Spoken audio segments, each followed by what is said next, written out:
56 ರನ್ನಿಂದ ಸೋಲು ಮಗ ನಮ್ಮ ಟೀಮ್ ಇಂಡಿಯಾ. ಇದು ಇತಿಹಾಸನೇ ಇದ್ದಿದ್ದಿಲ್ಲ. ಅಂದರೆ ಇತಿಹಾಸದಲ್ಲೇ ಈ ಥರ ಕಂಟಿನ್ಯೂಸ್ ಆಗಿ ಐರ್ಲೆಂಡ್ ಅಗೇನ್ಸ್ಟು 2 ಸೀರೀಸ್ನ ಸೋತ್ಕೊಂಡ್ಬಿಟ್ಟು, ಅವ್ರಿಗೂ ಅಗೇನ್ಸ್ಟು 1 ಸೀರೀಸ್ನ ಸೋತ್ಕೊಂಡ್ಬಂದ್ಬಿಟ್ಟು ಮತ್ತೆ ಇಲ್ಲಿ ಬಂದು ಇಂಗ್ಲೆಂಡ್ ನೆಲದಲ್ಲಿ ಸೋಲೋದಿದೆಯಲ್ಲ, ಯಾವ ಥರ ಅಂತಂದರೆ ಈ ಥರ ಸೀರೀಸ್ನ ಟೀಮ್ ಇಂಡಿಯಾ ಇತಿಹಾಸದಲ್ಲೇ ಸೋತಿರಲಿಲ್ಲ. ಅದು ಇವಾಗಾಗಿದೆ. ಇದಕ್ಕೆಲ್ಲ ಕಾರಣ ಕೋಚ್, ಹೆಡ್ ಕೋಚ್ ಇದಾನಲ್ಲಪ್ಪ ಅವನು ಗೌತಮ್ ಗಂಭೀರ.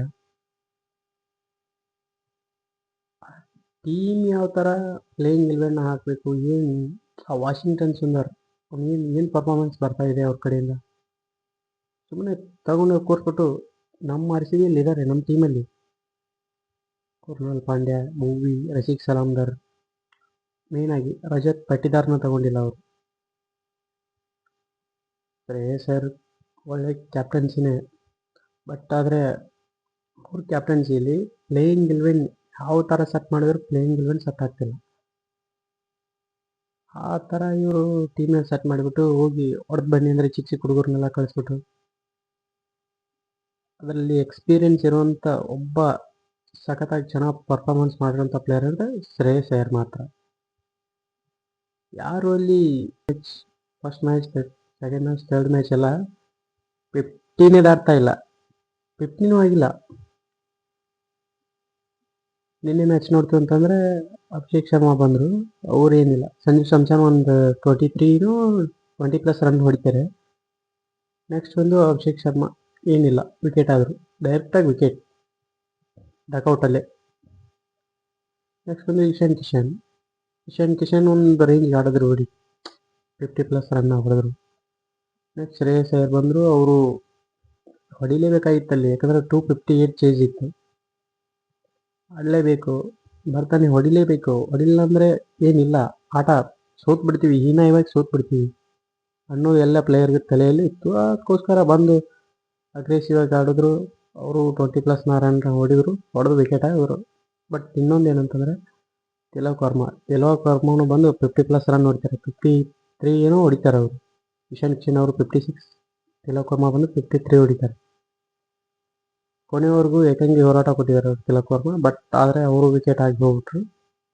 ಇನ್ನೊಂದೇನೆಂದರೆ ಈ T20 ಸ್ಕ್ವಾಡ್ ಅನೌನ್ಸ್ ಮಾಡಿದ್ದೇ ಸರಿಯಿಲ್ಲ. ಫಸ್ಟ್ ಆಫ್ ಆಲ್ ಯಾವ ಥರ ಆಗಿದೆ ಅಂದರೆ, ಈ ಚಿಕ್ಕ ಮಕ್ಕಳನ್ನೆಲ್ಲ ಹೋಗ್ಬಿಟ್ಟು ಇಂಗ್ಲೆಂಡ್ನಲ್ಲಿ ಅವ್ರದ್ದೇ ನೆಲದಲ್ಲಿ ಅವ್ರನ್ನೇ ಹೊಡೆದು ಬನ್ನಿ ಅಂತ ಕಳಿಸ್ತಾಗಿದೆ. ಅವರು ಸ್ಕ್ವಾಡ್ ನೋಡ್ರಿ ಯಾವ ಥರ ಇದೆ. Harry Brook, Buttler, Jacob Bethell, Will Jacks, Adil Rashid, Tom Banton, ಅವ್ರ ಸ್ಕ್ವಾಡ್ ನೋಡಿ ತುಂಬ ಎಕ್ಸ್ಪೀರಿಯನ್ಸ್ ಅವರು ಪ್ಲೇಯರ್ ಇದ್ದಾರೆ. ನಮ್ಮ ಹತ್ರನೂ ಇದ್ದಾರೆ, ಹಾಕೊಂಡು ಆಡಿಸಿದ್ರೆ ಏನಾಗ್ತಿತ್ತು ಇವ್ರಿಗೆ. ಅದನ್ನ ಬಿಟ್ಬಿಟ್ಟು ಹೋಗಿ ಇನ್ನೂ ತುಂಬ ಎಕ್ಸ್ಪೀರಿಯನ್ಸ್ ಇರೋರ ಥರ ಒಂದು 2-3 ಜನ 4 ಜನನೂ ಅಷ್ಟೇ ಇವರು ಎಕ್ಸ್ಪೀರಿಯನ್ಸ್ ಇರೋ ಪ್ಲೇಯರ್ಗಳನ್ನ ಹಾಕಿಬಿಟ್ಟು ಉಳಿದಿರೋರೆಲ್ಲ ನ್ಯೂ ಪ್ಲೇಯರ್ನ ಹಾಕಿಬಿಟ್ರೆ ಯಾವ ಥರ ಗೆದ್ಬಿಟ್ಟು ಬನ್ನಿ ಅಂದರೆ ಯಾವ ಥರ ಗೆದ್ಬಿಟ್ಟು ತರ್ತಾರೆ ಇವರು. ಅಲ್ಲಿ ಐರ್ಲೆಂಡ್ ಅಗೇನ್ಸ್ಟು ಅಲ್ಲೊಂದು ಸೀರೀಸ್ ಸೋತರು, ವೈಟ್ ವಾಶೇ ಮಾಡಿ ಕಳಿಸ್ಬಿಟ್ರು ಟೀಮ್ ಇಂಡಿಯಾ. ವೈಟ್ ವಾಶೇ, ಸೋಲು ಸೋಲು ಸೋಲು. ಇತಿಹಾಸದಲ್ಲಿ ಈ ಥರ ಸೋತಿಲ್ಲ ಟೀಮ್ ಇಂಡಿಯಾ ಇತಿಹಾಸದಲ್ಲಿ ಸೋತಿಲ್ಲ. ಆ ಥರ ಸೋತ್ಬಿಟ್ಟು ಈಗ ರೆಕಾರ್ಡ್ ಮಾಡಿಬಿಟ್ಟಿದ್ದಾರೆ. T20 ರ್ಯಾಂಕ್ನಿಂದ ಸೆಕೆಂಡ್ ಬಂದಿದೆ ಇವಾಗ. ಫಸ್ಟ್ ಇದ್ದಂಥ ನಮ್ಮ ಟೀಮ್ ಇಂಡಿಯಾ ಇವಾಗ ಇಂಗ್ಲೆಂಡ್ ಫಸ್ಟ್ ಬಂದು ಟೀಮ್ ಇಂಡಿಯಾ ಸೆಕೆಂಡ್ ಬಂದಿದೆ. ಆ ಥರ ಆಗೋಗ್ಬಿಟ್ಟಿದೆ ಈ ಹೆಡ್ ಕೋಚಿಂದ. ನಮ್ಮ RCBಯಲ್ಲೇ ಇದ್ದಾರಲ್ಲಪ್ಪ, ರಜತ್ ಪಟ್ಟಿದಾರ್ ಒಳ್ಳೆ ಪರ್ಫಾರ್ಮೆನ್ಸ್, 200+ ಸ್ಟ್ರೈಕ್ ರೇಟಲ್ಲಿ ಆಡ್ತಾರೆ. ಅವ್ರನ್ನ ತಗೊಂಡಿಲ್ಲ, ಅವ್ರನ್ನ T20 ಹಾಕಲಿಲ್ಲ. ಅವ್ರನ್ನ ತಗೊಂಡು ಜಸ್ಟ್ ಆಡ್ಸೋಕ್ಕಿಂತ ಆಯ್ಕೆ ಆದರೂ ಮಾಡಬೇಕು. ಒಳ್ಳೆ 2026 ಪರ್ಪಲ್ ಕ್ಯಾಪ್ ಹೋಲ್ಡರ್ ಭುವಿ ಆಲ್ಮೋಸ್ಟ್ ಅವರೇ ತೊಗೊಂಡ್ಬಿಟ್ಟಿದ್ರು. ಒಂದು ಮ್ಯಾಚ್ ಗ್ಯಾಪ್ ಹೋಯಿತು ಅಂತ ಏನೋ ರಬಾಡ ಹೋಯ್ತು ಅಷ್ಟೇ ಆಲ್ಮೋಸ್ಟ್ ಭುವಿಗೆ. ನೆಕ್ಸ್ಟ್ ವಾಷಿಂಗ್ಟನ್ ಸುಂದರ್ ಏನು ಮಾಡ್ತಾರೋ, ಏನು ಆಡೋದೇ ಇಲ್ಲ. ಅವ್ರನ್ನೆಲ್ಲ ಇಟ್ಕೊಂಡ್ಬಿಟ್ಟು ಇಲ್ಲಿ ಶೆಡ್ಗೆ ನೀನು ಯಾವ ಥರ ಶೆಡ್ಗೆ ಹೊಡೆದ್ರು ಅಂತ ನೋಡಿದ್ರು ತಾನೆ. ಯಾವ ಥರ ಒಳ್ಳೆ ಪರ್ಫಾರ್ಮೆನ್ಸ್ ಕೊಡೋವಂಥ ಪ್ಲೇಯರ್ನ ಬಿಟ್ಬಿಟ್ಟು ಇಲ್ಲಿ ಏನು ಮಾಡ್ತಾ ಇರೋರನ್ನ ತೊಗೊಂಬಂದು ಸ್ಕ್ವಾಡಲ್ಲಿ ಹಾಕಿ ಪ್ಲೇಯಿಂಗ್ 11 ಹಾಕಿ ಆಡಿ ಆಡಿ ಅಂತ ಎಲ್ಲಿ ಆಡ್ತಾರೆ ಅವರು? ಯಾವ ಥರ ಆಡ್ಬೇಕು ಅವರು? ಏನಪ್ಪ ಟೀಮ್ ಇಂಡಿಯಾ ಇರೋ ಬರೋ ಮರ್ಯಾದೆನೆಲ್ಲ ಕಳೆದ್ಬಿಟ್ರು ಇವರು. ಈ ಹೆಡ್ ಕೋಚ್ ಆಗಿರ್ಬೋದು, ಟೋಟಲ್ ಆಗಿ ಬಿಸಿ ಅಂತಾನೆ ಹೇಳಿದ್ರು ಅದು ತಪ್ಪಾಗಿಲ್ಲ. ಯಾಕಂತಂದ್ರೆ ಈ ತರ ಒಂದು ಸೋತಿರೋ ಹಿಸ್ಟ್ರಿನೇ ಇರ್ತಿರ್ಲಿಲ್ಲ. ಆ ಥರ ಸೋತು ಟೀಮ್ ಇಂಡಿಯಾ ರೆಕಾರ್ಡ್ನ ನಿರ್ಮಿಸಿದೆ. ಏನು ಹೇಳ್ಬೇಕಪ್ಪ, ಈ ಥರ ಸೋತ್ಬಿಟ್ರೆ ನಮಗೆ ಫ್ಯಾನ್ಸ್ಗಳಿಗೆ ಅದೊಂಥರ ಇದೆ. ಇನ್ನು ಕುರ್ನಾಲ್ ಪಾಂಡ್ಯ ಇದ್ರು, ಅವ್ರನ್ನ ಹಾಕೋಬೇಕು best all. Washington Sundar, Shreyas ಶೆಟ್ಟಿಗಿಂತ ಚೆನ್ನಾಗಿ ಪರ್ಫಾರ್ಮೆನ್ಸ್ ಬಂದಿದೆ 25-26 ಕುರ್ನಾಲ್ ಪಾಂಡ್ಯ ಹತ್ರ. ಏಕಾಂಗಿ ಹೋರಾಟ ಕೊಡ್ತಾರವರು ಆರ್ ಸಿ ಬಿಗೋಸ್ಕರ. ಮುಂಬೈ ಅಗೇನ್ಸ್ಟು ಏಕಾಂಗಿ ಹೋರಾಟ ಕೊಟ್ಟು 50+ ರನ್ನ ಹೊಡೆದಿದ್ದಾರೆ ಕುರ್ನಾಲ್ ಪಾಂಡ್ಯ. ಆ ಥರ ಆಲ್ರೌಂಡ್ರನ್ನ ಬಿಟ್ಟು ಈ ವಾಷಿಂಗ್ಟನ್ ಸುಂದರ್, ಈ ಶ್ರೇಯಸ್ ಶೆಟ್ಟಿ ಈ ಥರ ಇವ್ರನ್ನೆಲ್ಲ ಹಾಕ್ಬಿಟ್ಟು ನೀವು ಇಂಗ್ಲೆಂಡ್ನಲ್ಲಿ ಹೋಗಿ ಇಂಗ್ಲೆಂಡ್ ಅವ್ರನ್ನ ಹೊಡೆದೇ ಬರಬೇಕಪ್ಪ ಅಂದ್ರೆ ಯಾರು ಹೊಡೆದು ಬರ್ತಾರೆ? ಯಾವ ಥರ ಆಗುತ್ತೆ ಅದು? ನೆಕ್ಸ್ಟ್ ಜಿಂಬಾಬ್ವೆ ಎಷ್ಟು ಸ್ಕ್ವಾಡ್ ಅನೌನ್ಸ್ ಮಾಡಿದೆ, ಅದರಲ್ಲಿ ನಮ್ಮ ಆರ್ ಸಿ ಬಿ ಆಟಗಾರರು ಒಬ್ಬರ ಹೆಸರು ಇಲ್ಲ. ರಶೀದ್ ಸಲಾಮ್ದಾರ್ 19 ವಿಕೆಟ್ಸ್ ತೊಗೊಂಡಿರು 26 ಅವ್ರನ್ನ ಸೆಲೆಕ್ಟ್ ಮಾಡಿಲ್ಲ. ನಮ್ಮ ಆರ್ ಸಿ ಬಿ ಪ್ಲೇಯರ್ನ ಯಾರನ್ನೂ ಸೆಲೆಕ್ಟ್ ಮಾಡ್ತಿಲ್ಲ ಗುರು. ಆರ್ ಸಿ ಬಿ ಪ್ಲೇಯರ್ಗಳನ್ನ ಟೀಮ್ ಇಂಡಿಯಾದಲ್ಲಿ ಅದು ಏನಾಗಿದೆ ಅಂತ ಗೊತ್ತಿಲ್ಲ, ಬಟ್ ಯಾರನ್ನೂ ಸೆಲೆಕ್ಟ್ ಮಾಡ್ತಾ ಇಲ್ಲ.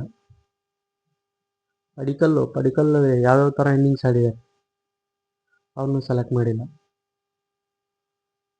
ಏನು ಹೇಳೋಣ ಗುರು, ಇನ್ನೇ ಇಂಡಿಯಾ ಭಾಳ ಹೀನಾಯವಾಗಿ ಸೋತಿದೆ. ಬೌಲಿಂಗ್ಲಿ ಪ್ರಿನ್ಸ್ ಯಾದವ್ಗೆ 50+ ರನ್ಸ್ನ ಹೊಡೆದ್ಬಿಟ್ಟಿದೆ. ಅಕ್ಷರ್ ಪಟೇಲ್ ಏನು ಕಂಬ್ಯಾಕೇ ಇಲ್ಲ ಅಕ್ಷರ್ ಪಟೇಲಿಂದ. ಆ ಸಂಜು ಸ್ಯಾಮ್ಸನ್ನ 2 ಮ್ಯಾಚ್ ಕೂರಿಸ್ಬಿಟ್ಟು 2-3 ಮ್ಯಾಚ್ ಕೂರಿಸ್ಬಿಟ್ಟು ಇವಾಗ ಆಡಂದ್ರೆ ಯಾವ ಥರ ಆಡ್ಬೇಕು ಅವರು? ಆ ವೈಭವ್ ಸೂರ್ಯವಂಶಿನ ಹಾಕಿದ್ರು, 2 ಮ್ಯಾಚ್ ಆಡಿಲ್ಲ ಅಂತ ಮತ್ತೆ ವಾಪಸ್ ಅವ್ರನ್ನ ಕೂರಿಸಿದ್ರು. ಅವ್ರನ್ನೇ ಹಾಕಿದ್ರ ಹಾಗೂ ಸೋತಿತ್ತು, ಈಗೂ ಸೀರೀಸ್ ಮುಗಿದೋಗ್ಬಿಟ್ಟಿತ್ತು. ಲಾಸ್ಟ್ ಮ್ಯಾಚ್ ಗೆದ್ರೂ ಸೀರೀಸ್ ಸೋತಂಗೆ ಇದ್ರು, ಸೀರೀಸ್ ಸೋತಂಗೆ. ಅವ್ರನ್ನೇ ಆಡಿಸಿದ್ರೆ ಆಗೋಯ್ತಿತ್ತು. ವೈಭವ್ ಸೂರ್ಯವಂಶಿನೇ ಆಡಿಸಿದ್ರೆ ನಡೆಯೋದಲ್ಲಿ. ಅದನ್ನ ಬಿಟ್ಟು ಮತ್ತೆ ಸಂಜು ಸ್ಯಾಮ್ಸನ್ ತಗೊಂಬಂದು ನೀವೇ ಆಡಪ್ಪ ಅಂದರೆ ಫಾರ್ಮಲ್ಲಿಲ್ಲ. First of all Indian batters ಯಾರು ಫಾರ್ಮಲ್ಲಿಲ್ಲ, ಬ್ಯಾಟಿಂಗ್ ಲೈನಪ್ಪಲ್ಲಿ ಯಾರೂ ಇಲ್ಲ. ಅಭಿಷೇಕ್ ಶರ್ಮಾ ಏನೋ ಸ್ವಲ್ಪ ಅಷ್ಟೇ, ಅವರು ಇತ್ತಿತ್ತಲಾಗಿನ ಪರ್ಫಾರ್ಮೆನ್ಸ್ ಅಷ್ಟು ಚೆನ್ನಾಗಿ ಬರ್ತಾ ಇಲ್ಲ. ಕಿಶನ್ ಅವರು ಇದ್ದರು, ಬಟ್ ಆ ಸ್ಟೇಡಿಯಮಿಗೆ ಅವ್ರು ಹೊಂದ್ಕೊಳ್ತಾ ಇಲ್ಲ. ಯಾಕಂದರೆ ಅಲ್ಲಿ ತುಂಬ ಎಕ್ಸ್ಪೀರಿಯನ್ಸ್ ಇರೋ ಪ್ಲೇಯರ್ಸ್ ಬೇಕಾಗುತ್ತೆ. ಇವರು ಎಕ್ಸ್ಪೀರಿಯನ್ಸ್ ಇರೋ ಪ್ಲೇಯರ್ಸ್ನ ಮನೇಲಿ ಕೂಡಿಸ್ಬಿಟ್ಟು ಈ ಚಿಕ್ಕ ಹುಡುಗರನ್ನೆಲ್ಲ ಹಾಕ್ಬಿಟ್ಟು ಹೊಡೆದು ಬಾ ಅಂದರೆ ಹೆಂಗೆ ಹೊಡೆದು ಬರೋಕ್ಕಾಗುತ್ತೆ? ಯಾವ ಥರ ಹೊಡೆದು ಬರೋಕ್ಕಾಗುತ್ತೆ? ಯಾವ ಥರ? ಓಕೆ, ನಾವು ಏನು ಮಾಡೋಣ ಫ್ಯಾನ್ಸ್ಗಳಿಗೆ ಯಾವ ಥರ ಇದೇನಾಗಿದೆ ಅಂದರೆ ಹೇಳ್ಕೊಳಕ್ಕಾಗಬಾರ್ದು. ಆಯ್ತಾ, ಆ ಥರ ಆಗಿದೆ. ಅರ್ಥ ಮಾಡ್ಕೋಬೇಕು. ಸ್ಕ್ವಾಡ್ ಅನೌನ್ಸ್ ಮಾಡುವಾಗ ಸರಿಯಾಗಿ ಕರೆಕ್ಟಾಗಿ ಸ್ಕ್ವಾಡ್ ಅನೌನ್ಸ್ ಮಾಡಿದ್ರೆ ಆಗೋಗ್ತಿತ್ತು. ಅದನ್ನ ಬಿಟ್ಟು ತಮ್ಗೆ ಯಾರನ್ನ ಬೇಕೋ ಅವ್ರನ್ನ ಹಾಕ್ಕೊಂಡು ಈ ಥರ ಅಲ್ಲೇ ಹೋಗಿ ಅವ್ರದ್ದೇ ಸ್ಟೇಡಿಯಮಲ್ಲಿ ಹೊಡೆದು ಬರ್ರಿ ಅವ್ರನ್ನ ಅಂದರೆ ಆ ಥರ ಇರಲ್ಲ.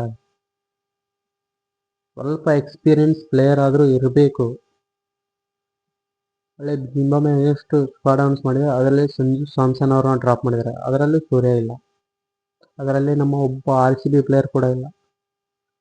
ಬ್ಯಾಕ್ ಟು ಬ್ಯಾಕ್ ಟ್ರೋಫಿ ಎತ್ತಿಸಿದಂಥ ಕ್ಯಾಪ್ಟನ್ ನಾಯಕ ರಜತ್ ಪಟಿದಾರ್ ಅವರು ಸಹ ಬಿಸಿಯವರು ಇಗ್ನೋರ್ ಮಾಡಿಬಿಟ್ಟಿದ್ದಾರೆ. ಈ ಥರ ಶ್ರೇಯಸ್ ಅವರು ಕ್ಯಾಪ್ಟನ್ಸಿಯಲ್ಲಿ ಒಂದು ಮ್ಯಾಚು ಕೂಡ ಗೆಲ್ಲೋಕ್ಕಾಗಲಿಲ್ಲ. ಸೋಲಿನಿಂದನೇ ಆರಂಭಿಸಿದ್ದು ಎಲ್ಲ, ಸೋಲಿನಿಂದನೇ.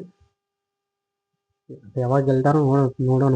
ನೆಕ್ಸ್ಟ್ ಜಿಂಬಾಬ್ವೆ ಎಷ್ಟು ಇದೆ ನೋಡೋಣ. ಆ ಸೀರೀಸಲ್ಲಿ ಏನು ಗೆದ್ದು ಬರ್ತಾರೆ, ಏನು ಮಾಡ್ತಾರೆ. T20ಯಲ್ಲಿ ನಮ್ಮ T20 ಸ್ಕ್ವಾಡ್ ಇನ್ನೊಂದು ಅನೌನ್ಸ್ ಮಾಡಿದಾರಲ್ಪ, ಎಲ್ಲ ಪಂಜಾಬ್ ಪ್ಲೇಯರ್ಸು ಗುಜರಾತ್ ಪ್ಲೇಯರ್ಸ್ನೆಲ್ಲ ಹಾಕೊಂಡ್ಬಿಟ್ಟು ನೋಡೋಣ. ಅದರಲ್ಲಾದರೂ ನಮ್ಮ ಟೀಮ್ ಇಂಡಿಯಾ ಗೆದ್ದು ಬರಲಿ ಅಂತ ಅಂದ್ಕೊಳ್ಳೋಣ. ಓಕೆ ಬೈ, ನಿಮ್ಗೆ ಏನಾದರೂ ಈ ವಿಡಿಯೋ ಇಷ್ಟ ಆಗಿದ್ರೆ ಒಂದು ಲೈಕ್ ಮಾಡಿ, ಶೇರ್ ಮಾಡಿ, ಸಬ್ಸ್ಕ್ರೈಬ್ ಮಾಡಿ. ಮತ್ತು ನೆಕ್ಸ್ಟ್ ವಿಡಿಯೋದಲ್ಲಿ ಸಿಗೋಣ. ಬಾಯ್.